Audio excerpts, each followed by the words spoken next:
Krishna everybody. आज का दिन कल महाशिवरात्रि है, तो आज का एक स्पेशल सेशन हमने महाशिवरात्रि के लिए रखा है, क्योंकि काफी कंफ्यूजन है, कितनों को मालूम भी होगा, तो हम उसको रिवाइज करने में भी कोई प्रॉब्लम नहीं है ना। जो अच्छी चीज मालूम है उसको घड़ी घड़ी रिवाइज करना, घड़ी घड़ी इसको याद करना, और उसमें संवाद से हमको और भी इसमें और कुछ ऐड होता है, वो प्लस ही होता है ना। तो इसलिए ये दिन हमने उसके लिए रखा है कि कल महाशिवरात्रि है, तो कल ज्यादा लोग उसमें पार्टिसिपेट करें। इसका उद्देश्य वही है, और किस तरह पार्टिसिपेट करना है हम वो सब देखेगा। इसका महत्व क्यों है इतना, महाशिवरात्रि इसको महाशिवरात्रि क्यों बोलते हैं, और रात्रि में क्यों ना, ऐसे हर पहलू को हम थोड़ा थोड़ा संक्षेप में लेते हुए आगे बढ़ेंगे, और कुछ क्वेश्चन है तो लास्ट में लेंगे। ठीक है, बीच में भी कोई पूछ सकते, कोई ये नहीं है, प्रॉब्लम नहीं है, पर जितना कुछ भी क्वेश्चन तो लिख के रखे और लास्ट में पूछे, शायद बीच में उसका आंसर भी मिल जाए, है ना। तो लास्ट में पूछोगे तो अच्छा रहेगा, बीच में पूछोगे तो भी चलेगा, ऐसा कोई प्रॉब्लम नहीं है। क्योंकि इसमें प्रॉब्लम मेन क्या है, इसका उद्देश्य कि सबको इसमें से कुछ मिलना चाहिए, और सब महाशिवरात्रि को सिर्फ जागे ही नहीं, बल्कि उसमें कुछ बेनिफिट भी मिलना चाहिए। उसमें बेनिफिट क्या मिलने वाला है वो भी हम कोशिश करें कि इस समय में हम उसको जाने, कुछ हद तक उसको समझे कि क्या क्या पॉसिबिलिटीज है, और उसको भी एक्सपीरियंस करके देखे, उसको साधे और उसको एक्सपीरियंस करें। ठीक है, तो ये हम शुरू करते हैं। तो ये शिवरात्रि है, जैसे हमने देखा कि नॉर्मली क्या होता है कि हमारे भारत में तो कितने सारे त्योहार है, वेस्टर्न फॉरेन में हम देखते हैं त्योहारों की कमी है ना, उधर त्योहार कम है, तो इसलिए उनका एक दो त्योहार है, उन लोग बहुत बड़े पैमाने पर मनाते हैं। पर हमारे तो त्योहार ही त्योहार है, इतने त्योहार है, क्योंकि इंडियन कल्चर में हमको बोला ही गया है योग में कि हमको उमंग उत्साह में रहना। तो उमंग उत्साह के लिए क्या चाहिए, उत्सव चाहिए, तभी तो उत्साह में रहेंगे। तो उत्सव इसलिए हमारे इधर हर समय उत्सव के माहौल में रहते हैं, और कुछ तो कुछ वजह चाहिए उत्सव करने के लिए। तो आप देखोगे इंडिया में कितने फेस्टिवल है, हर चीज के लिए फेस्टिवल है। तो उसका उद्देश्य ही है कि उत्सव में हमें रखे, हम लाइफ को सेलिब्रेट करें, यही उद्देश्य, और कुछ। और लाइफ वाकई में सेलिब्रेट करने योग्य है, पर सेलिब्रेट यानी इधर मजा मस्ती की बात नहीं हो रही है, इधर बात हो रही है सेलिब्रेट करने की, लाइफ को, जो परमात्मा का सबसे बड़ा गिफ्ट है हमको, है ना। किस तरह से धार्मिक कार्य में व्यस्त होकर हम सेलिब्रेट कर सकते हैं क्या, बिल्कुल कर सकते हैं, वही रियल सेलिब्रेशन है। धर्म पे चलना, परमार्थी होकर कार्य करना, ये सब सेलिब्रेशन है। इसमें हम क्या विस्मय में रहते हैं, क्योंकि हमको पता है कि हमारे आसपास सब मैजिक है, नहीं तो हमको क्या हर जगह कमी ही दिखती है। पर जब हम परमार्थी हो तो हमें हर जगह मैजिक ही मैजिक दिखता है, हर जगह मैजिक। सोचो मैजिक देख के हमको कितना हम वाव होते हैं ना, भाई क्या हो रहा है, इतना वंडरफुल हो रहा है। तो वो स्थिति में कंटिन्यू रहना, उसके लिए हमेशा मैजिक होती है। ये परमार्थी होने में हमको सत का दिखता है, जो बोलते हैं एक्चुअल फैक्ट दिखते हैं, जो मैजिक से कम नहीं है। मैजिकली में हर जगह हम एक स्वाद भी हम मैजिकल है।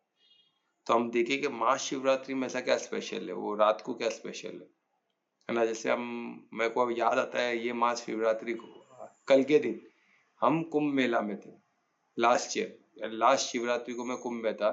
मैंने अमृत स्नान भी किया, और हम शिवरात्रि में वहां के छोटे से मंदिर में, शिव मंदिर में, हमने उधर रात जागरण किया, इतना वंडरफुल था वो। शायद वो मेरा पहला रात जागरण था, फुल रात जागरण, और भी मंदिर में। नहीं तो ऐसा घर पे वो स्वाभाविक है, वो इजी है, पर वो भी कॉस्मिक इवेंट में, वो भी कुंभ मेला में होना, अमृत स्नान के बाद, वो बहुत ही वंडरफुल था। तो मैं उसको मिस कर रहा हूँ, पर ठीक है, अभी क्या है, हर बात तो महाकुंभ तो नहीं आ सकता है ना। तो महाकुंभ में महाशिवरात्रि की बात ही अलग थी। तो अभी ये महाशिवरात्रि की बात कर रहे हैं। ये महाशिवरात्रि यानी हर साल मनाया जा सकता है, बिल्कुल मनाया, हर साल उसकी एक पर्टिकुलर, वो भी हम तिथि देखें क्या, कैसे वो रिलेवेंट है, कॉस्मिक इवेंट क्यों होता है ना। तो इसमें महाशिवरात्रि, इसको हम एक रात, एवेकनिंग की रात बोलते हैं, जागरूक होने की रात, है ना। हम कौन है, हमारे थ्रू आइडेंटिटी, हम क्या है, हम आत्मा है, हम कॉन्शियसनेस है, वो जानने की रात भी हो सकती है। ये बोलते हैं ना, बहुत अद्भुत हो सकती है, इसको हम वाकई में उस तरह हम करें तो क्या करना है हमें, तो हम देखेगा इसको, इसके पीछे की वजह को जाने, ये महाशिवरात्रि के इम्पोर्टेंस को जाने, तो और हमारा पावरफुल हो जाएगा। क्योंकि ये कोई छोटी मोटी इवेंट की बात नहीं हो रही है, बहुत अद्भुत इवेंट। तो इसको पहले महाशिवरात्रि के शब्द को जानते हैं। अब इसमें शब्द शुरू ही हुआ है महा से, महा यानी समथिंग वेरी बिग, बहुत बड़ा, बहुत ही महान, ऐसा कोई महान चीज है, कोई छोटी मोटी चीज की बात नहीं है। महा यानी बहुत ही इंपॉर्टेंट, बहुत ही बड़ा, सर्वश्रेष्ठ। और शिव यानी क्या होता है? जो क्रिएटर, जो परमा शिव यानी जो क्रिएटर, जो निरंकार, जिससे सभी आकार निकले हुए, यानी हर चीज का अगर आप सोर्स देखो कहाँ से वो निकला है, कहाँ से ये आया है, तो आपको हर चीज शिव पे आके, जो बिंदु स्वरूप शिव है, जो एकम सत बिंदु स्वरूप बोलते हैं, वो बिंदु पे आके सब गाड़ी रुक जाएगी। वहां के आगे कुछ नहीं है, वो बस बिंदु है, एक छोटा सा बिंदु, वहां से सब शुरुआत हुआ। वो सोर्स है हर चीज का। जो भी अस्तित्व आपको दिखते हैं, आप सोच सकते हो, समझ सकते हो, हर चीज वो बिंदु में आके खत्म हो जाती है। तो वो शिव का मतलब है। उसके बाद तीसरा इसमें रात्रि। रात्रि का क्या मतलब है? रात्रि यानी नाइट, यानी रात का समय जो स्टिल है, शांत है, क्योंकि उस समय हम क्या करते हैं, तो आराम करते हैं। तो डे के टाइम में हम देखते हैं, डे के सामने आवाज कितना होता है, गाड़ियां होती है। हम अभी तो कलयुग का समय है, तो हम गाड़ी वाड़ी सबका आवाज। पर ऐसे पहले भी क्या था, पहले भी लोग कार्य करते थे, है ना। मन एकदम चंचल होता था। क्यों चंचल होता? हमें सब कार्य करना है ना, ये कार्य करना है, अपना डेली रूटीन पटाना है। तो मॉर्निंग में से रूटीन स्टार्ट हो जाता था, स्टार्ट होकर फिर शाम होते होते हम अपना सब रूटीन वाइंड अप करते थे, कंप्लीट करते थे, कंक्लूड करते थे, हर कार्य को कंक्लूड करके हम शांत होते थे, खुद को शांत। बदल शरीर भी थक जाता। उसमें क्या होता है, दिन में मन भी चंचल होता है, हमारे थॉट्स बहुत लाउड रहते हैं, तो हमको बहुत कुछ करना है, थॉट्स हमें कंटिन्यू आता है, ये करना है, वो करना है ना। हमारे हमारे संकल्प हमको याद दिलाते, ये तुमको करना है, ये कार्य करना है ना। तुम हम हर जीवन में हमने संकल्प लिया हुआ है कुछ, तो संकल्प है, तो उसकी सिद्धि की तरफ भी बढ़नी है, तो हम उसमें भी लगे रहते है ना। तो दिन भर हम अपना कार्य करके, जिधर हमारा मन चंचल है, हमारा थॉट्स बहुत लाउड है ना, हमको थॉट्स घड़ी घड़ी आएगी, ये करो, वो करो, लाउड होते, एकदम क्लियर होते, हमको बोलते ये काम कार्य रह गया, ये करो, वो सब होते। प्लस हमारे इर्द गिर्द हलचल रहता है, पूरा वातावरण ऐसा रहता है कुछ कर्म करने का, कुछ करने का। तो उस समय स्थिरता नहीं, क्योंकि शरीर भी थक जाता है रात होते होते, और फिर हम शांतता की तरफ बढ़ते हैं, हम आराम के लिए बैठते हैं। और तभी रात्रि यानी स्टिलनेस को प्रतीक करता है, जहाँ हम शांत हो जाते हैं, हम कंक्लूड करते हैं हर चीज को, फिर प्रे करके हम आराम करके सोने जाते हैं। तो ऐसे रात्रि, इसलिए रात्रि को स्टिलनेस का प्रतीक माना है ना। वो जगह पे हम एकांत में रह सकते हैं, अपने आप से बात कर सकते हैं, हमारी थ्रू आइडेंटिटी, हम कौन है वो पहचानने की कोशिश कर सकते हैं ना। सब कुछ करके हो गया, अभी क्या करना है, अभी खुद को समय दे सकते हैं।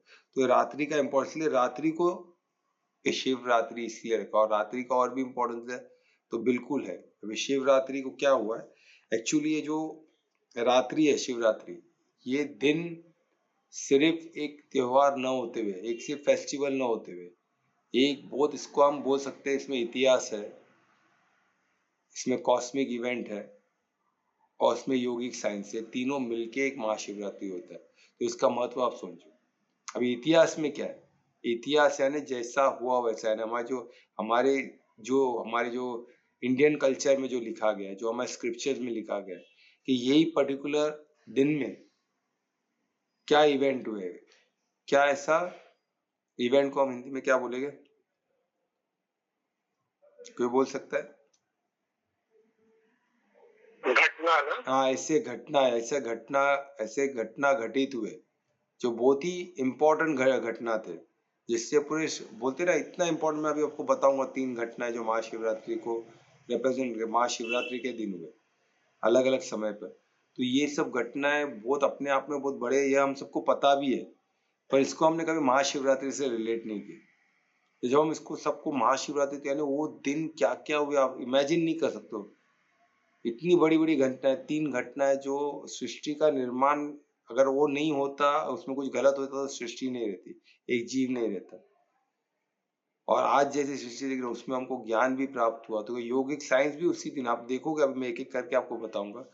तो ये घटनाएं कितने महत्व है, और इतिहास में इसका वर्णन है, स्क्रिप्चर्स में इसका सब लिखा हुआ है। ऐसा कुछ भी नहीं है कि ये इसमें लिखा हुआ नहीं, पर उसको भी तोड़ मरोड़ के बताया गया, क्योंकि हम गुलामी में थे, हर चीज को जलाया गया। हमको पता है कि हमारे जो लाइब्रेरीज थे, हमारे जो यूनिवर्सिटी थी, जहाँ सब सब स्क्रिप्चर रखा था, वो सबको जला दिया गया। तो हमारे पास अभी कुछ बहुत कम बचा है, पर जो भी बचा है वो भी अपने आप में बहुत महान है। वो भी बाकी सब स्क्रिप्चर्स मिला दो तो भी उससे कम है, पर वो स्क्रिप्चर है तो ही हम जान सकते हैं, ऐसा नहीं है। हमने देखा ब्रह्म मुहूर्त में ध्यान करने से हमें परमात्मा स्वयं हमको ज्ञान देते तुम्हें सर्वज्ञाता कौन है? परम पिता परमात्मा सर्वज्ञाता है। तो उनसे ज्ञान मिलना, हमको ज्ञान एक कितना भी जला दे, तो ये परमात्मा में गुरु है ना, सबसे बड़े गुरु, वो हमको ज्ञान हमेशा तत्पर है देने की। तो कुछ उनकी मदद से, कुछ इतिहास से, कुछ कॉस्मिक को जान के कॉस्मिक है ना, एस्ट्रोनॉमी, जो जो सन मून जो प्लैनेट्स है उनकी दशा देख के, और कुछ योगिक साइंस है जो हम योग दर्शन पढ़ के ये सब हम जान सकते हैं। तो ये सब जान के मैं संक्षेप में आपको उसमें से लिया गया है कुछ, और खुद खुद के एक्सपीरियंस से लिया गया है ना। ये सब लेके मैं 3 ऐसे घटनाओं का वर्णन करूंगा जो आपको महाशिवरात्रि के इम्पोर्टेंस को बताएगा, कितना इम्पोर्टेंट है ना, उससे हम किस तरह बेनिफिट, उसके इतना महान है, महान शिवरात्रि। तो ऐसे महान इवेंट को हम तभी नहीं थे, पर आज हम इस रात्रि को जाग कर उसको स्मरण करके उनकी शक्तियों को समझ, उसमें कुछ हासिल कर सकते हैं, बिल्कुल हासिल। और ऐसे मौका, ऐसा महाशिवरात्रि का मौका साल में एक बार आता है, और उसका क्या बेनिफिट है वो भी हम देखेंगे। पहले हम ये 3 घटनाओं को देखते, तो हमको एक ग्राउंड मिलेगा जिसमें हम खड़े रहते हैं, yes this is the best, ये रात मुझे मिस नहीं करना। ये तो हमने 3 घटनाओं के बाद आप बोलोगे कि मुझे ये रात मुझे जागना है, क्या बेस्ट हो सकता है, मैं जरूर देखूंगा या देखूंगी, बिल्कुल देखना है, ये आपको एक संकल्प आ जाएगा। तो मैं इसलिए ये 4 घटना इधर लिया हूँ, आपको बताना चाहता हूँ। तो सबसे पहली घटना ये, इसको बोलते हैं जहाँ ज्योतिर्लिंग, जो हम ज्योतिर्लिंग बोलते हैं, उसका प्रकट होना। ज्योतिर्लिंग जितने भी पहले ज्योतिर्लिंग एक भी नहीं थे इंडिया में, ये ज्योतिर्लिंग का प्रकट हुए, फर्स्ट प्रकट हुए महाशिवरात्रि को। ज्योतिर्लिंग प्रकट हुए, कैसे प्रकट हुए मैं बताऊंगा। तो उसके बाद हमारे इंडिया में कितने ज्योतिर्लिंग है और एक लाइन में है, वो लाइन कैसे हुआ रहेगा वो हम देख सकते हैं। अभी मैं बताऊंगा तो आप लोग शॉक हो जाओगे, इस तरह प्रकट हुए। इमेजिन करो, वो इंडिया का नॉर्थ साउथ से लेके नॉर्थ तक एक लाइन बन जाता है। वो लाइन किसको रिप्रेजेंट करता है तो मैं बताऊंगा। ये कैलाश तो पूरा पहाड़ से लेके नीचे तक, यानी साउथ तमिलनाडु से लेके ऊपर सीधे नॉर्थ तक, ऊपर तक का एक लाइन बनता है।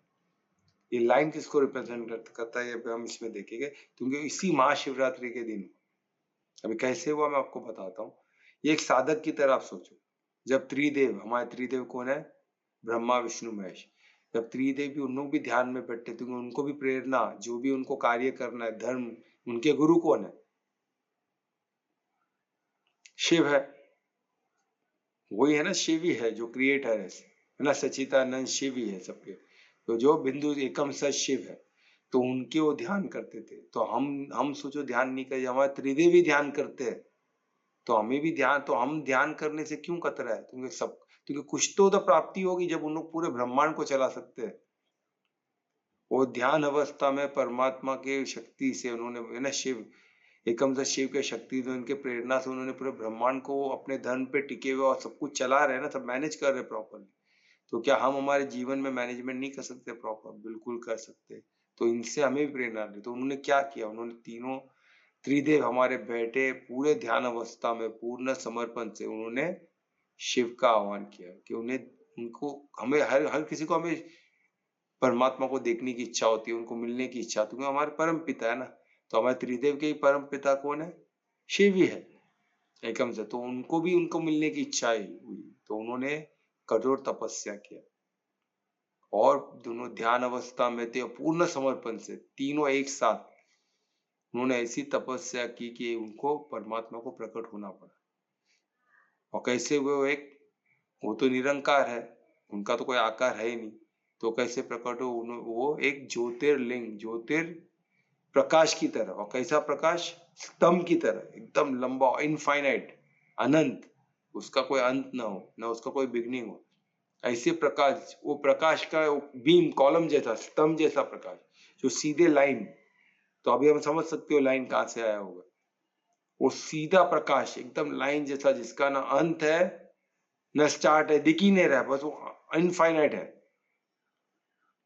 इनफाइनाइट यानी जिसका कोई स्टार्ट और एंड ही नहीं दिखे, ऐसे ऐसा रोशनी का एक प्रकाश का स्तंभ, वो देख के अद्भुत हो गए। तो वो पहला ज्योतिर्लिंग, यानी ज्योतिर्लिंग प्रकट हो, जो परमात्मा के एक ज्योतिर्लिंग स्वरूप को दिखाता है कि वो उनकी शक्ति, उनकी अनंत, वो कितने अनंत है, उनको उनका एक विराट रूप का एक छोटा सा दर्शन है ज्योतिर्लिंग। तो इसलिए ज्योतिर्लिंग का महत्व हम देखो ना, ज्योतिर्लिंग शिवलिंग को एक ऑर्डिनरी पत्थर न समझे, वो रिप्रेजेंट करता है एक बहुत बड़ी शक्ति को, तो उस शक्ति को रिप्रेजेंट करता है। तो हम आज शिवरात्रि के दिन, महाशिवरात्रि के दिन उस शक्ति को हम याद करें, और किस स्वरूप में, उसी स्वरूप में याद कर सकते हैं, है ना, ज्योतिर्लिंग के स्वरूप में जो अनंत है, जिसका कोई ना स्टार्ट है ना कोई बिगनिंग है, जो हमारे त्रिदेव ने हमको, उन्होंने आह्वान करके हमको रूप दिखाया, उसके थ्रू हमें रूप जानने का मौका मिला, इसलिए हमें ज्योतिर्लिंग हर जगह है हमारे, वो लाइन में हमने जो ज्योतिर्लिंग देखा, आज हमको शिवलिंग भी हर जगह है जो उसको रिप्रेजेंट करते हैं, हमें घड़ी घड़ी याद दिलाते हैं परमात्मा के उस स्वरूप को। तो ऐसे अद्भुत स्वरूप को हम, और ये कॉस्मिक इवेंट थी, इसको हम कैसे करें, तो ये हो गया एक स्टोरी, राइट, ये एक फिलॉसफी, तो ये कथा, ये एक इतिहास का एक पार्ट है, और इसमें हमने ज्योतिर्लिंग को ये देखा। तो अभी सेकेंड इवेंट कौन सा था, सेकेंड घटनाक्रम, उसको देखते हैं। उसमें हमें अभी उसमें क्या थे, शंकर जी, अभी परमात्मा ने शंकर जी को निमित्त बनाया, शिव ने शंकर जी को निमित्त बनाया। शंकर जी थे हमारे, तप करते थे, बहुत तप करते थे, बहुत तपस्या करते थे, इतने तपस्या से उन्होंने परमात्मा को परमार्थी हो गए, परमार्थी होकर तप करते थे, ना, उन्होंने अपने आत्मिक दृष्टि से बहुत कुछ देखा, पूर्ण समर्पित हो गए थे परमात्मा को। तो परमात्मा ने तो उनको, जो जब वो तपस्या जहाँ कर रहे थे, वहां इतने लोग, जैसे आज कोई हजारों, इतने दिनों से कोई तपस्या करते, तो आज 2 दिन भी कोई बैठ जाए एक जगह पे तो लोग गर्दी कर देते, भाई ये उठा ही नहीं है 2-3 दिन से, न खाए पिए तपस्या कर रहा है, कैसे पॉसिबल है। तो हमें सब चीज नहीं समझ में आती ना, 2-3 दिन भी बहुत बड़ा लगता है, पर तभी लोग दिनों दिनों तक, महीनों महीनों तक तपस्या करते। इसलिए तो हिमालय, वो भी किधर, कैलाश पर्वत पे, जहाँ वातावरण कितना ठंड है, तो ऐसे जगह पे उन्होंने तपस्या की, और कठोर तपस्या। तो उधर काफी लोग को पता चला कि ऐसे शंकर जी उधर तपस्या कर रहे हैं, और घोर तपस्या, लोगों को देखना था उनको कैसे पॉसिबल है, ऐसे ऐसे इतने कठोर वातावरण में तपस्या कर रहे थे ठंड में। उन्होंने उस वाक्य देखे, तो वाकई में तब उनको, उन्होंने उधर सब जन को घेर के बैठ गए, काफी लोग थे, वो बैठ गए, सब बैठे बैठे थक गए कि उठेंगे, उठ ही नहीं रहे, दिन निकल गया, महीने निकल गए, तो कुछ लोग चले गए। तो तभी सिर्फ 7 ऋषि बचे थे, जो सप्त ऋषि बोलते हैं। उनको ऐसे अद्भुत, वो विस्मय में थे कि ये भाई क्या हो रहा है, तो ये इतने कर पा रहे हैं ना, इनके पास वाकई में कुछ ऐसे गुह्य चीजें इनको पता है, सीक्रेट पता है लाइफ का, जो हम शायद मनुष्य कल्याण के लिए, हमारे हमारे कल्याण के लिए, हमारे और लोगों के कल्याण के लिए हमें काम आएगा। तो उन्होंने प्रार्थना चालू की, किससे,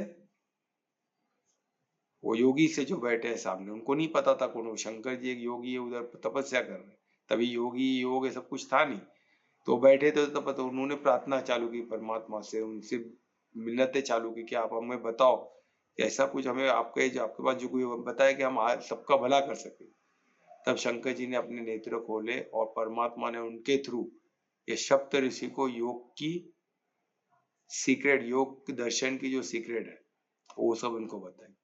और सिर्फ ये प्रैक्टिकल, ये सिर्फ बोलते ना ज्ञान थ्योरी नहीं, उनको प्रैक्टिकली मॉड्यूल्स बताए, जो आसन हम जो करते हो सब शंकर जी ने उनको एक एक करके उनको बताए भी, उनको कोच भी किया, उनको ट्रेन भी किए कुछ दिनों तक, और उनको ध्यान विधि सब पूरा पैकेज उनको दिया, जो योग दर्शन बोल के हम, उन्होंने अपने अपने तरीके से उसे लिखा, तो उनके एक फ्लो में था, जैसा गीता एक फ्लो में बहता, वैसे एक फ्लो में उन्होंने समझाया, उनको ट्रेन किया, है ना। और वो तो अद्भुत तरीका है उनका, वो सिर्फ डाउनलोड करते हो, वो हमें नहीं पता ना किस तरह वो ट्रेनिंग होती है, वो ट्रेनिंग एकदम स्पेशल होती है, हम उसको कैसे अनुभव करें। हम जस्ट सोचो, साथ कुछ दिनों में पूरा योग दर्शन, पूरा पूरा सब कुछ समझा देना, ये कोई ऑर्डिनरी चीज नहीं है, उन्होंने कुछ दिनों में सीख गया, यानी कितना बड़ा किस किस्म का वो ट्रेनिंग होगा। तो तभी हमें, तो ये जो सेकेंड इवेंट है, सेकेंड जो घटना है, इसमें हमें एक आदि योगी मिले, आदि योगी यानी जो सबसे प्रथम योगी, जो शंकर जी, और उसी दिन हमें आदि गुरु भी मिले, जो सबसे प्रथम गुरु, जिन्होंने 7 गुरुओं को बनाया।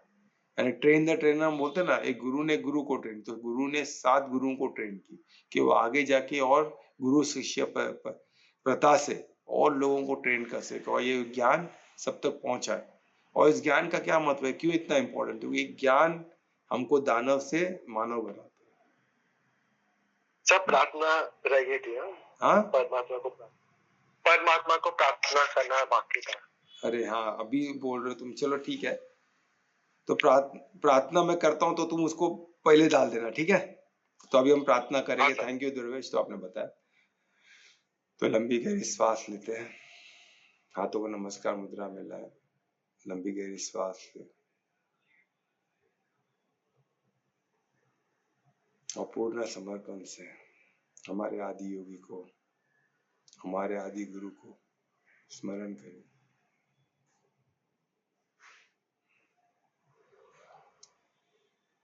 उनके आशीर्वाद को, उनके ज्ञान को महसूस करें, उनके साथ को महसूस करें, हमारे साथ है।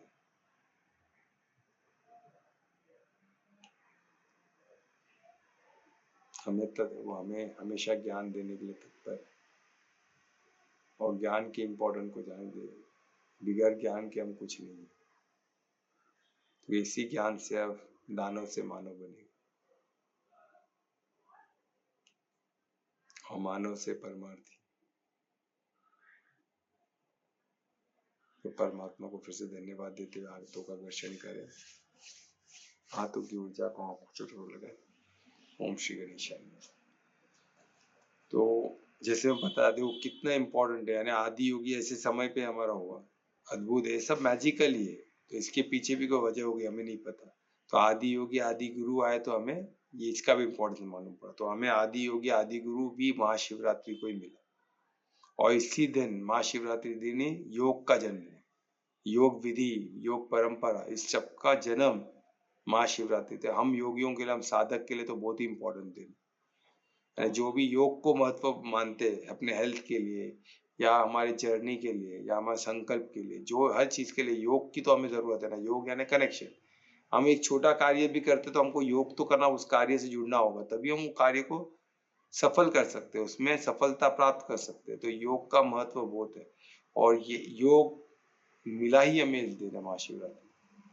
ये जन्म दिन है योग का, ये योगिक साइंस का या योग दर्शन का, आप किसी भी तरह बुला लो, पूरा योग पद्धति का जन्म इसी दिन। तो ऐसा अद्भुत ये सेकेंड इवेंट हुआ। अभी थर्ड इवेंट देखिए, थर्ड इवेंट भी कितना अद्भुत है। थर्ड इवेंट में क्या हुआ, जो हमने समुद्र मंथन हमने सबने सुना है, ये तो बहुत बहुत ही सबको पता होगा। समुद्र मंथन ये भी महाशिवरात्रि के दिन ही। तो समुद्र मंथन हुआ तभी हमने देखा असुर और देवता ये एक साथ मिलके पहली टाइम, तो एक दूसरे के अगेंस्ट थे, पर एक साथ मिलके एक कार्य के लिए वो एकत्रित हुए, मंथन के लिए। क्योंकि सबको अमृत चाहिए था, अमृत पान चाहिए था और भी बहुत कुछ चाहिए था। इसमें बहुत कुछ हमें मिला है, पर मैं उसमें पार्ट में नहीं जाऊंगा। इसमें सब कुछ मिलने के बाद, अमृत मिलने के बाद वहां से लास्ट में क्या निकला, सबसे सबसे पॉइजनस चीज, सबसे विष, जो सबसे पॉइजनस हो, उससे ज्यादा पॉइजनस कोई विष नहीं होगा। जो हलाहल सबसे पॉइजनस विष भी उसमें से ही प्रकट हुआ। जब उसमें प्रकट हुआ वो इतना पॉइजनस था कि उसमें सभी देवता, सभी असुर, सभी जीव का नाश हो जाता। सोचो, वो भी महाशिवरात्रि के दिन ही वो समुद्र मंथन जो इतना बड़ा इवेंट हुआ, उसमें से लास्ट में निकला। उसके पहले हमने देखा क्या क्या निकला है, सब अद्भुत चीज है। तो उसमें से लास्ट में जो निकला विष, तो ये भी कितना पावरफुल होगा। सोचो, अमृत के बाद निकली हुई चीज वो कितनी, वो भी उसके एकदम ऑपोजिट। अमृत जीवन देती है, तो ये विष क्या, हलाल विष क्या करते हैं, जीवन लेती है। उसके स्पर्श मात्र से इंसान जीव खत्म हो जाए। तो ये पता था, ये सबको पता था कि ये बहुत खतरनाक विष है। तो फिर एकम सच शिव ने फिर शंकर जी को निमित्त बनाया। तो इनके सबसे बड़े तप में कौन थे, शंकर जी सबसे बड़े तपस्वी थे। उनमें जो शक्ति थी तप की, वो अपार थी। तो वो गए, उठ के गए और उन्होंने वो विष को अपने हाथों में लेकर उसको ग्रहण किया और अपने कंठ में उसका धारण किया। अभी कंठ में धारण किया तो अंदर भी जा सकता, तो माता पार्वती ने हाथ रख के उसको वहीं रोक दिया। और तभी इसी इवेंट के बाद शंकर जी नीलकंठ कहलाए। नीलकंठ यानी रक्षक, जीवन के रक्षक, यानी वो जीवन के रक्षक बने। और इसी दिन कृष्ण ने यानी विष्णु जी ने उन्हें महादेव की पदवी दी, क्योंकि वो कार्य के लिए परमात्मा ने शंकर जी को निमित्त बनाया। क्योंकि तप के कारण सबसे बड़े तपस्वी है, बोले आदि योगी, आदि गुरु सब शंकर ही है। तो अगर हम योग में, तो हमारे लिए आदि योगी कौन है?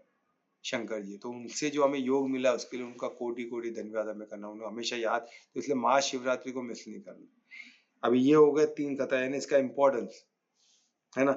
तो हम महाशिवरात्रि को हम कॉस्मिक प्रोटेक्शन के लिए भी माना जा सकता है, यानी पूरे ब्रह्मांड को बचाने वाला इवेंट भी मान सकते हैं। महाशिवरात्रि ने, उस इवेंट ने पूरे ब्रह्मांड को बचाया, हर जीव को बचाया। तो ये प्रोटेक्शन की रात्रि भी, अगर हमें प्रोटेक्शन चाहिए खुद के लिए, अपने इस भूमि के लिए, तो महाशिवरात्रि को जागरण करना है ना, अपने त्रिदेव को याद करना और अपने परमात्मा को याद करना अनिवार्य, ये करना ही होगा। ठीक है, तो ऐसे एक कॉस्मिक इवेंट अभी इसको हमने, वो तो इवेंट हुए कितने हजारों साल पहले हुए, पर ये इवेंट को याद करने के लिए हम इसको हर साल मनाते हैं। तो कब मनाते हैं? वो तिथि को, एग्जैक्ट वो तिथि को, यानी महाशिवरात्रि के उस दिन को। और तिथि कॉस्मिक इवेंट से, हमारा कैलेंडर कोई डे के हिसाब से नहीं चलता है, मंडे टू 1 2 3 ऐसे नहीं चलता।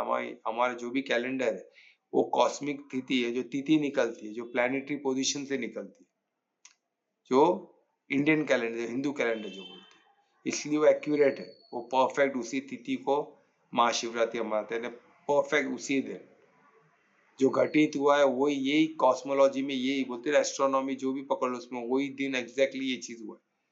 तो ये रात्र बहुत इंपॉर्टेंट है, तो उसके हमको उतना ही शक्ति, वो सब चीज शक्ति मिल सकती है, बिल्कुल मिल सकती है। तो ये क्या, सूर्य की, अपना चंद्र की तिथि, चंद्र ये ऐसा अलाइनमेंट है जहाँ सूर्य, चंद्र और पृथ्वी ऐसे एक अलाइनमेंट में आते हैं कि हमारे बॉडी के अंदर एक फ्लूइड है, बहुत इंपॉर्टेंट फ्लूइड जो ब्रेन के अंदर होता है ना, इसको बोलते हैं सेरेब्रो फ्लूइड। यानी क्या होगा, ये कहाँ होता है? Cerebro spinal fluid. ये कहाँ होता है? हमारे स्पाइनल कोड के, स्पाइनल से लेके ब्रेन तक, यानी सेरिब्रो इधर भी हो गया, स्पाइनल में भी है, तो इसको सेरिब्रो स्पाइनल फ्लूइड बोलते हैं। उसके अंदर जो प्रोटेक्ट करता है ब्रेन को, जो नर्व सिस्टम को प्रोटेक्ट करता है। तो इस स्पाइनल फ्लूइड में ये दिन अगर आप सीधा बैठो तो ऑटोमेटिक इसकी हलचल, इसकी मूवमेंट चालू हो जाती है। तो ये ग्रेविटेशनल पुल होता है निर्माण, जैसे पानी देखो हाई टाइड होता है एक पर्टिकुलर, पर इसमें जो पुल होता है वो सीधा और बहुत एक्यूरेट होता है, बहुत पावरफुल होता है। तो जो भी हम ऐसे स्पाइनल को, अपने स्पाइनल कॉर्ड को, ब्रेन को सीधा रखेंगे तो इसमें हमको पुल महसूस होगा, और पुल महसूस होगा तो हमारा सेरिब्रल फ्लूइड ऑटोमेटिक ऊपर की तरफ उसका मूवमेंट होगा। और इसके बेनिफिट कई है। एक तो 7 चक्र एक्टिवेशन में भी इसको एक्टिवेट हेल्प हो सकता है, ब्रेन है कि नर्व को एक्टिवेट करने में एक्टिवेट होगा, मेमोरी की इंप्रूवमेंट, हर चीज में इसका हमको बेनिफिशियल मिलता है ना। तो इसको हम डिटेल में जाके ना, इसके फायदे अनगिनत है। हमें आज तक, हम लिखने बैठे तो हमें इसका पूरे फायदे भी नहीं पता है, तो इतने सूक्ष्म लेवल पे इसमें इतने फायदे हैं। हम तो स्थूल पे ही देखते हैं ना, जो भी पता है स्थूल, पर सूक्ष्म लेवल पे जो फायदे, जो हम बोलते हैं ना, नीचे से अगर हम अपना चक्र को देखें तो नीचे से ऊपर की जर्नी, यानी किधर है, नीचे कौन सा है, भौतिक जगत का मूलाधार चक्र से हम कौन से सहस्त्र चक्र की बात करें, जो आनंद में कोश थे, यानी अगर हम 4 कोश पकड़ लो, 5 कोश पकड़, तो किधर से बात करें हम, अन्नमय कोश से लेके हमारी जर्नी ऊपर की तरफ कहाँ होगी, आनंद में कोश तक, यानी स्पिरिचुअल वर्ल्ड, स्पिरिचुअल डायमेंशन तक हम इसमें जा सकते हैं। और ये वो दिन बहुत, वो रात्रि को बहुत आसान होता है, ऑटोमेटिक होता है। और इसमें ऐसे प्रकट होगा, आप जब बैठोगे, आप बोलोगे, आप इसमें ध्यान बहुत नेचुरल हो जाएगा, बहुत आसान हो जाएगा, सहज हो जाएगा ध्यान में जाना, क्योंकि इसमें पूरा नेचर, पूरी प्रकृति आपके साथ मेडिटेट कर रही है, आपको ऐसे लगे कि हम नहीं मेडिटेट कर रहे, हमारे साथ हमारी हर डायमेंशन हमारे बॉडी का, और प्लस प्रकृति, यूनिवर्स का हर डायमेंशन, ब्रह्मांड का हर डायमेंशन मेडिटेट कर रहा हूँ।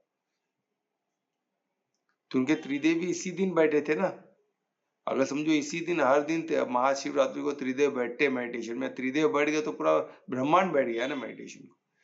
अच्छा, ब्रह्मांड के डायमेंशन मेडिटेट हम भी बैठे तो हम उनके साथ अलाइन हो गए, ऑटोमेटिक हो जाएगा। तो उनके प्रकृति भी बैठ ध्यान में बैठी है, नेचर भी ध्यान, हर चीज ध्यान में बैठा हुआ। तो पर कुछ लोग सो के अनुभव नहीं कर पाते, सो जाते अनुभव नहीं कर पाते। इसलिए हमको जाग कर और सीधे क्यों बैठना है, क्योंकि वो सीधा होगा तो हमारा फ्लूइड ऊपर की तरफ बढ़ेगा। अगर हम लेट गए ऐसे तो फिर फ्लूइड ऊपर कैसे बढ़ेगा, क्योंकि पुल तो ऊपर की तरफ है ना।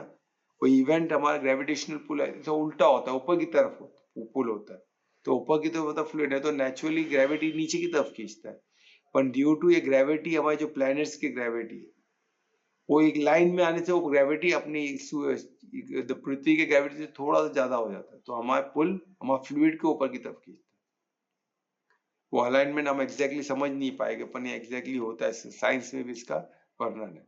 और यही महाकुंभ में और महाकुंभ था, तो महाकुंभ मेला ने कितने साल में एक बार, और ऊपर से ये महाशिवरात्रि भी, तो अमृत स्नान का क्या महत्व होगा, उस दिन का रात्रि जागरण का क्या महत्व होगा, वो हमने अनुभव किया, वो अद्भुत था। तो ये, और वो भी हमने शिव मंदिर में किया। तो इसमें शिव मंदिर में ही करना, मंदिर में बैठना जरूरी नहीं, आप आपके घर पे भी कर सकते हो। हमको क्या है, द्रव्य यज्ञ में फोकस, हमको ज्ञान यज्ञ में, तो ये ज्ञान को हमको याद करके चलना है।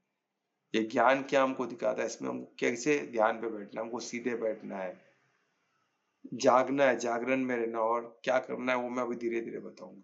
तो इसमें हम क्या क्या पॉसिबिलिटीज है और इसको और अच्छे से कैसे कर सकते हैं। बैठने से हो जाएगा क्या, बिल्कुल होगा, क्योंकि इसमें सहज हो जाता है ध्यान।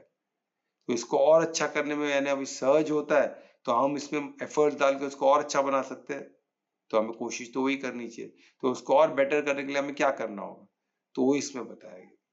तो मैं अभी उस पे ये करूंगा। तो हमको क्या करना है, इसमें फास्टिंग, एक हम देखते हैं ना, काफी लोग फास्टिंग करते हैं, तो फास्टिंग का महत्व कैसा है, फास्टिंग का बहुत महत्व है।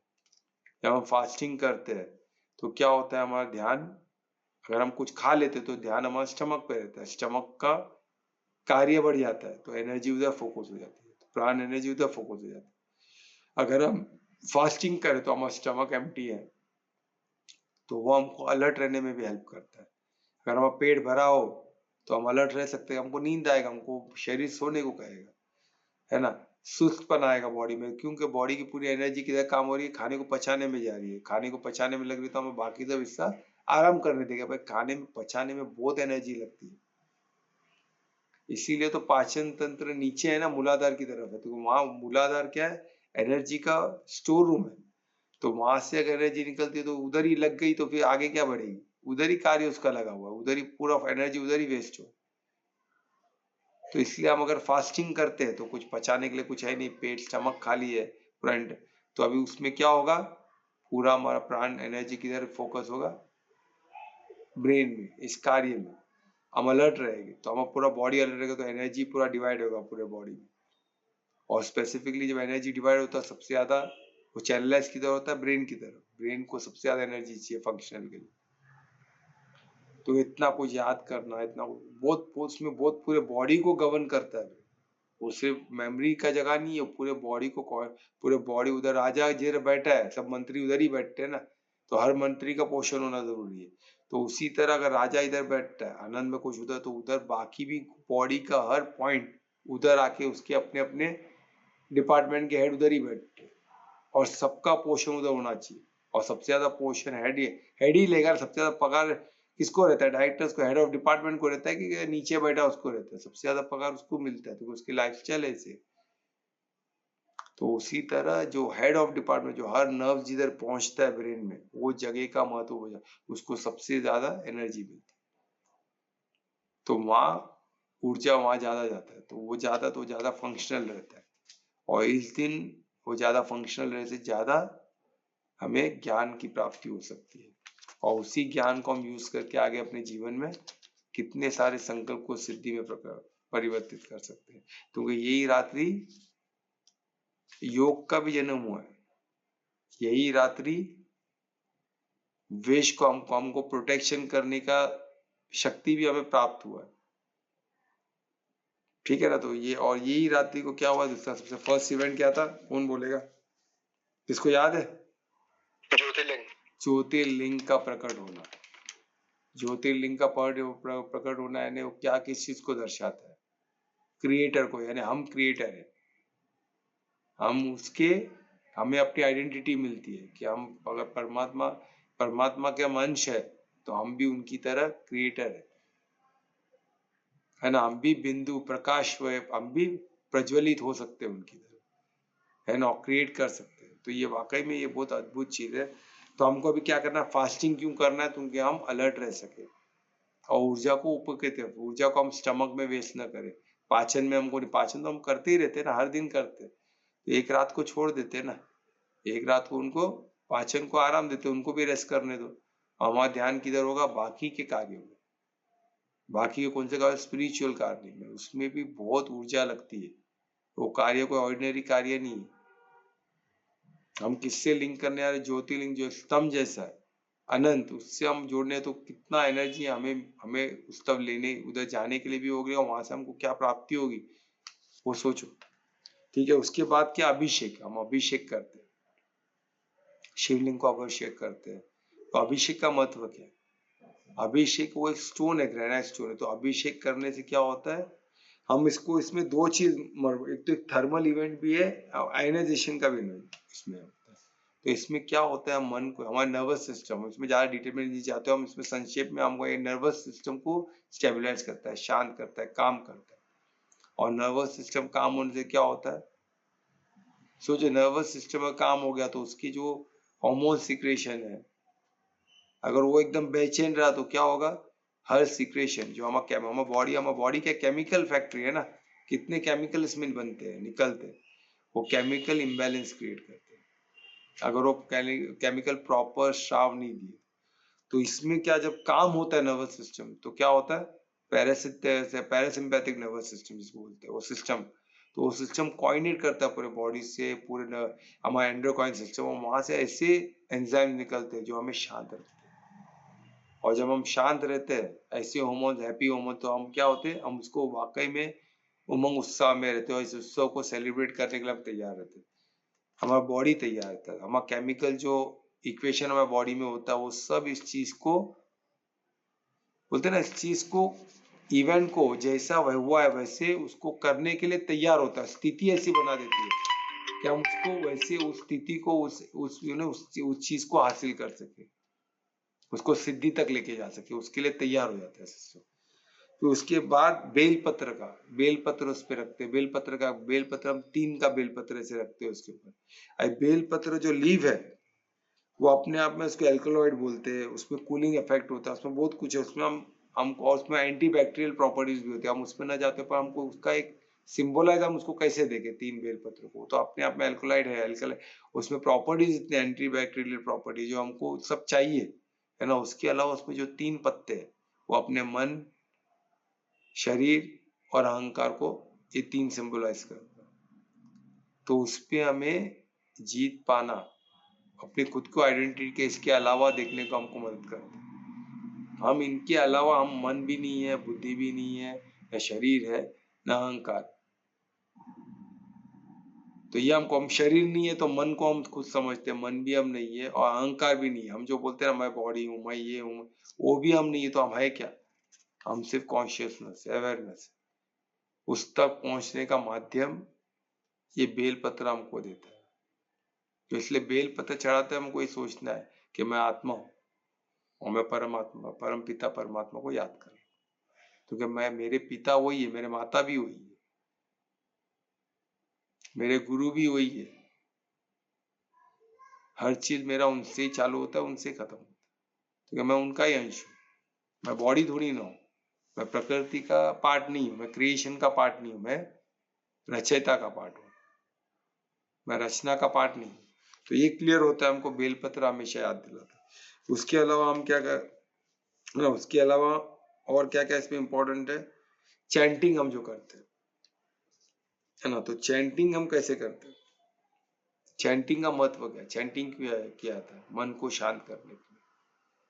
हम जप करते हैं, है ना, कुछ भी जप करते हैं तो हम क्या, ओम नमः शिवाय, महाशिवरात्रि को जब बोलते हैं तो ओम नमः शिवाय, यानी हम क्या करते हैं? ओम बीज मंत्र है, यानी ओम बीज मंत्र यानी कि अब कहाँ से निकला है उसका, वो डायरेक्ट परमात्मा के एकदम करीब है, शिव से। और बिंदु स्वरूप शिव जब सचितानंद के स्वरूप बने तब सबसे पहला ओम से ही वो शुरुआत हुई। यानी सबसे करीब कौन है परमात्मा के, तो ओम जो बीज मंत्र है, जो वहां से बीज से निकला हुआ है, जो बिंदु स्वरूप बीज परमात्मा वहां से निकला हुआ है।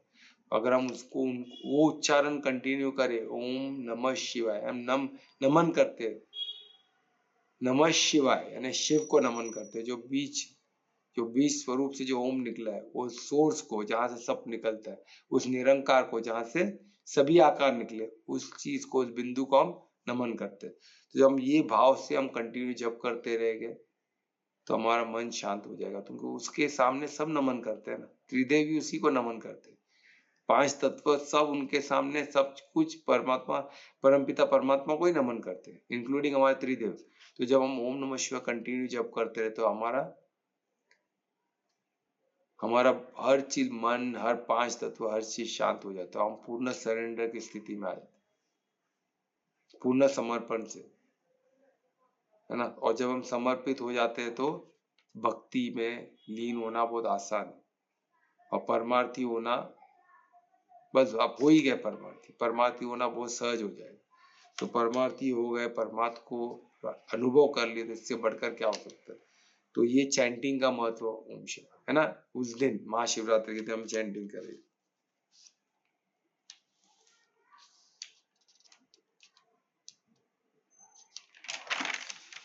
और इसमें तो हमें क्या करना है, सबसे इम्पोर्टेंट क्या है, हमको ये चीज है, महाशिवरात्रि एक कोई थ्योरेटिकल पार्ट नहीं बता रहा हूँ, इसमें कोई भी ऐसा नहीं है कि अभी ऋषि ने महाशिवरात्रि बताया तो हमें ऐसा नहीं बताया कि हमको भगवान को हमें दिखाने वाले, ऐसा कुछ नहीं है। ये हमको क्या, ये एक एक्सपेरिमेंटल चीज है, हमको वो डिवाइन को एक्सपीरियंस करने का मौका दे। ये कोई थ्योरी की बात नहीं है, ये एक्सपेरिमेंटल साइंस हमको बता है। या कोई बिलीफ सिस्टम में, हम इधर कोई बिलीफ सिस्टम की बात नहीं है, इन्होंने बिलीव किया, उन्होंने बिलीव किया, ये कमांडमेंट भी नहीं है, ये एक्सपेरिमेंटल है। यानी हमको इधर एक्सपेरिमेंट करने का मौका मिले, और ऐसा या ऐसे दिन को, जो दिन का हमने इवेंट में देखा कितना महत्व है, तो ऐसे दिन में हमें अगर हम कुछ थोड़ा एफर्ट से हमको इतनी बड़ी प्राप्ति, इतनी बड़ी अनुभव का एक्सपीरियंस हो सकता है, तो व्हाई नॉट, क्यों नहीं हम कर सकते। साल में एक बार बिल्कुल हम कर सकते। तो हमको क्या करना है, कल महाशिवरात्रि कल है ना, कल रात को मेरे ख्याल से 9 बजे से हम देखेंगे, हम ऑनलाइन आ सकते हैं, तो हम ऑनलाइन रह के भी हम एक दूसरे को हेल्प कर सकते हैं, हम कंटिन्यू चैंटिंग ये सब हम ऑनलाइन रह के भी कर सकते हैं, एक दूसरे के मददगार बन सकते हैं। अगर किसी को नहीं जम रहा है तो ठीक है, अगर जम रहा है तो ऑनलाइन रहे, वीडियो नहीं दिखा सकते ठीक है, पर हम चैंटिंग का आवाज तो हमें आवे, या तो फिर नहीं भी आ तो चले, पर अपना प्रेजेंस तो दिखाए कि हम जाग रहे। सिर्फ ऐसा नहीं कि वीडियो ऑन करके सो जाओ, ऐसा नहीं करना है।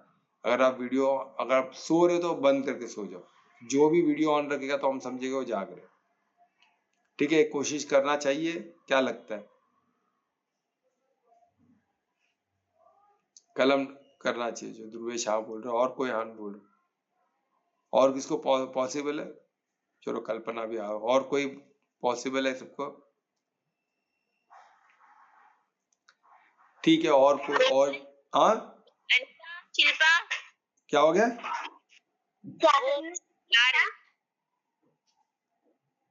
हाँ शिल्पा बोलो।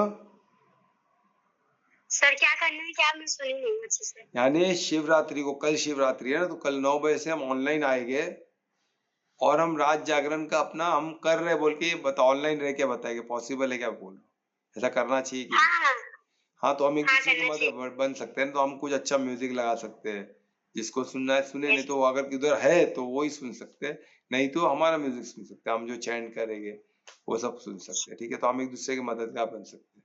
तो ठीक है, कल 9 बजे हम करते हैं। तो हमें करना क्या है, पहले तो अवेयर रहना है। अवेयर कब रहेगा, हम नींद नहीं आएगी कब होगा, जब हम फास्टिंग करेंगे। तो एटलीस्ट दोपहर के बाद कुछ खाए नहीं, और दिन कल कुछ खाए भी तो लाइट से फ्रूट डाइट पे रहे, है ना, कुछ ऐसा पका हुआ ना खाए। एक दिन हम फ्रूट डाइट पे रह सकते हैं, उसमें अवेयरनेस बहुत रहता है। मैं काफी दिन फ्रूट डाइट पे रहा हूँ, कंटिन्यूसली 3 महीना रहा हूँ, तो उसका फायदा अद्भुत है। ये मैंने खुद एक्सपीरियंस किया हुआ है ना। ऐसे दिन में तो कितने बार मैं रहता हूँ, तो एक दिन का फायदा अलग है और कंटिन्यू 3 महीना रहने का फायदा अलग है। पर हम एक दिन का फायदा तो महसूस कर सकते हैं। तो हम क्या रहते हैं, हम अवेयर रहते हैं, क्योंकि हमें हल्का सा भूख हमेशा रहता है, क्योंकि फ्रूट जल्दी डाइजेस्ट हो जाता है। तो हल्का सा भूख हमें हमेशा, तो हमें एनर्जी लेवल हाई रहता है ना। तो ऐसे हम फास्टिंग करके अगर रहेंगे, फास्टिंग यानी पूरा सब कुछ कुछ छोड़ना नहीं, फ्रूट्स खाना है ना। फ्रूट जूस, नींबू शरबत, छाछ, ये सब पी सकते हो। तो ये करके हमें बैठना है, सोना नहीं है। सीधे स्पाइन है ना, मेरुदंड या स्पाइनल कॉर्ड को, सर को, ब्रेन को, गर्दन को सीधा रख के बैठना है। इसमें थोड़ा आपको अगर सपोर्ट लेना है चेयर का तो ले सकते हो। अगर बीच चेयर में बैठे तो बीच घड़ी घड़ी आज थक गए तो पीछे हो जाना, फिर सीधा हो जाना। मेन आपको सीधा रहना है ना, जितना हो सके उतना सीधा रहना और परमात्मा को याद करते रहना। परमात्मा हमें सब चीज आसान कर देते हैं। परमात्मा अब वो कैसे क्या करते हैं उनको पता, पर हमें विश्वास होना चाहिए परमात्मा, है ना। तो क्या हम उनके ध्यान में, हम वो ज्योतिर्लिंग के थ्रू, ज्योतिर्लिंग और उनको ध्यान में रखे तो हमको इजी हो जाएगा, है ना। जो स्तंभ जैसे, तो उनको याद करो, बैठो सीधा, तो ऑटोमेटिक। ओम नमः शिवाय जपते रहो। ओम नमः शिवाय, हमने शिव को नमन कर रहे हैं। ओम बीच मंत्र को बोलते रहना, ठीक है। उसके बाद हमने फास्टिंग देखा, बैठना है और हमें जप करते रहना। ये 4 चीज इजीली पॉसिबल है, और एटलीस्ट 1:30 बजे तक करना है, क्योंकि वो बहुत इंपॉर्टेंट समय है। 1:30 सवा 1 बजे तक। कितना बजे तक दुरेश? 12:09 से लेके 1 बजे 1 तक निश्चित काल। 12 से के 9 बजे से लेके 12:09 और 12:09। अच्छा, 12:09 से। तो हम कब से लॉग इन करें, 12:09 को के 9 बजे? देखो, मुझे लगता है निश्चित काल में सब शांत रहना चाहिए, तो अपना इंडिविजुअल करना चाहिए। उससे पहले हम लॉग इन कर सकते हैं। यानी 9 बजे लॉग इन करके 9 बजे हम ऐसे रखे मोबाइल को बंद कर कीर्तन करते हैं। हाँ, कीर्तन कर सकते हैं, कीर्तन कर सकते हैं, जप कर सकते हैं, ब्रेक लिख सकते हैं। और निश्चित काल के समय मुझे लगता है कि इंडिविजुअल अच्छा रहेगा, सब फुल ध्यान। हाँ, तो 12 बजे तक हम साथ में रह के कीर्तन करेंगे, डिस्कस कर सकते, एक दूसरे से बात कर सकते, एक दूसरे का अनुभव को शेयर कर सकते हैं। पंचम निश्चित काल जब 12:09 जो वो समय से लेके 1:15 तक ना, हाँ 1:01 है, 1:01 1 बजे तक फिर हम एकांत में रहेंगे। सिर्फ हम पूरा ध्यान शिव पे, तब तक हम प्राणायाम करेंगे, बहुत कुछ करेंगे, जो भी हमको याद आता है, जो हमको हेल्प करे वो हम सब करेंगे, ठीक है। तो ऐसे कर 9 बजे। हाँ, 9 बजे से लॉग इन 9 करेंगे और हम सब प्रैक्टिस करते रहेंगे, जप करेंगे, जिसको कुछ कीर्तन करना है कीर्तन करेंगे, तो नींद नहीं आएगी ना 12 बजे तक। फिर 12 से 9, 12 के बाद हम एकांत में चले जाएंगे, फिर हम लॉग आउट हो जाएंगे। पर एकांत में हम जगे रहे कितने, 1 सवा 1 तक। फिर हम सो सकते हैं, जिसको जागना है जाग भी सकते हैं, पर 1:15 तक मिनिमम करना है, ठीक है। मतलब 12 बजे तक लॉग इन करते थे, लॉग आउट कर देंगे 12 बजे। 12 बजे लॉग आउट कर देना। 9 से लेके हम खुद को 12 बजे तक हम साथ मिलके एक दूसरे की मदद करेंगे कि कीर्तन, वैसा हम खुद को, बॉडी को और पूरा माहौल को बनाएंगे, ठीक है। फिर 12 में ध्यान की अवस्था में आके शांत हो जाएंगे, तो हम पूरा प्रोसेस वैसे सेट करेंगे, ठीक है। डेटा बचाओ कल तब। हाँ, तो कल सब डेटा बचाओ। बचाओ, कोई कल इंटरनेट ज्यादा यूज न करे। 9 के बाद हमें लगेगा, ठीक है। 9 से 10, 10 से क्या 3 घंटा तो सबके पास होगा, कोई वांदा नहीं। सर सुबह के 9 बजे, शाम के 9 बजे? शाम के 9 बजे, शाम के 9 बजे, ठीक है। शाम के 9 बजे से 12 बजे तक हम कीर्तन वीर्तन करते रहेंगे, और 12 से फिर एकांत में log in out, log out होके फिर एकांत में बैठना है, सोना नहीं है 1:15 तक। 1:15 के बाद हमारा मेडिटेशन ध्यान सफल हो गया, फिर सो जाना है। यानी प्राप्ति वो समय पे ज्यादा है, फिर उसके बाद भी कर सकते हैं, पर 1:15 तक तो करना ही है। उसके बाद नींद आ रही है, किसको नहीं जम रहा है तो सो सकते, ठीक है। जिसको जम रहा है तो आगे कंटिन्यू करें, ठीक है। और अपना शेयरिंग हम मंडे को कर सकते हैं, ठीक है। सर कल ओमकार का प्रैक्टिस कर सकते हैं, करते ना प्रोनाउंसिएशन, कल वो हम कर सकते हैं। हाँ, अच्छा, कल हम ओम का एक्चुअल प्रोनाउंसिएशन कैसे होगा, ओम, वो 3 काम देखेंगे, ठीक है। वो सब भी हम कर सकते हैं, ओम नमः शिवाय भी करेंगे, ठीक है। सब करते हैं, ठीक है। तो कल हम करते हैं, तो और कुछ क्वेश्चन है तो पूछ सकते हैं अभी।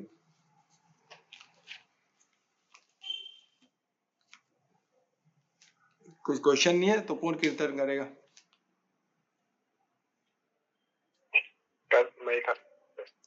मैं दिनेश को रिक्वेस्ट करूंगा कि आज कीर्तन करे। श्री गणेशाय नमः। नटराज राज नटराजा नटराज राज नटराजा नटराज राज राज नटराजा नटराज राज नटराज राज नटराजा नटराज राज नटराज नटराज राज राज राज नटराज नटराज। आदेश योगेश ओंकार नादेश संगीत प्राणेश्वरा प्रणवानंद नागेश्वरा भूत भवत् भव्य प्रत्यक्ष साक्षात्कारानाथ कालेश्वरा परमानंद नागेश्वरा नटराज राज नटराजा नटराज राज नटराज नटराज राज राज राज नटराजा नटराज राज।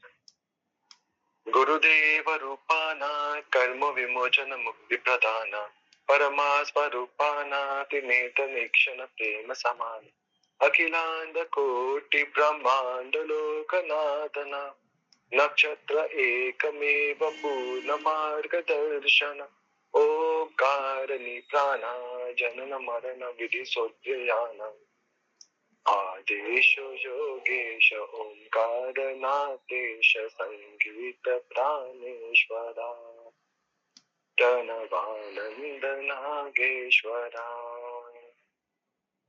शिवराध नाट्य में जग भग भग जग प्रज्वल ज्वाला विमलास्य नित्य में धिम तक तक धिम तंतन तुम तुम परमाला पराग गीतकार में पनिनि पनाद परम स्वर पवाद्य वाद में देवादि देवा में धनुद मद मग मर मगर सा आदेश योगेश ओंकार नादेश संगीत प्राणेश्वरा प्रणवानंद नागेश्वरा भूत भवत् भव्य प्रत्यक्ष साक्षात्कारानाथ कालेश्वरा परमानंद नागेश्वरा नटराज राज नटराजा नटराज राज नटराज नटराज राज राज राज नटराजा नटराज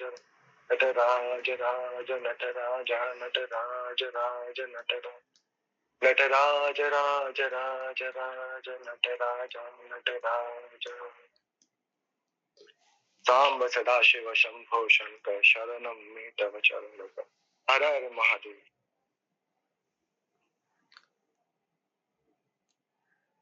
बहुत अच्छे, धन्यवाद ध्रुवेश। आज के दिन बहुत रिलेवेंट कीर्तन किया आपने, उस भाव की तैयारी कर दी है ना, बहुत अच्छे। तो अभी महामंत्र भी करोगे? हाँ सर। मैं रिक्वेस्ट करूंगा ध्रुवेश को कि महामंत्र करें। हरे कृष्णा कृष्ण कृष्ण हरे हरे हरे राम राम राम हरे हरे हरे कृष्णा कृष्ण कृष्ण हरे हरे हरे राम राम राम हरे हरे हरे कृष्णा कृष्ण कृष्ण हरे हरे हरे राम राम राम हरे हरे। बहुत अच्छे ध्रुवेश, हर हर महादेव, ओम नमः शिवाय। चलो तो मिलते हैं कल महाशिवरात्रि के कल के दिन के लिए। अभी से तैयारी करनी चालू करते हैं ना, परमात्मा को याद करते, ओम नमः शिवाय बोल के सो ना, प्रे करके सोइए कि कल का दिन हमारा अद्भुत हो, है ना, अविस्मरणीय हो। ठीक है, सबके लिए मंगल हो। हाँ सर, धन्यवाद। शुभ रात्रि, सबका मंगल। धन्यवाद। धन्यवाद सर, शुभ रात्रि सभी को। हर हर महादेव। हर हर महादेव।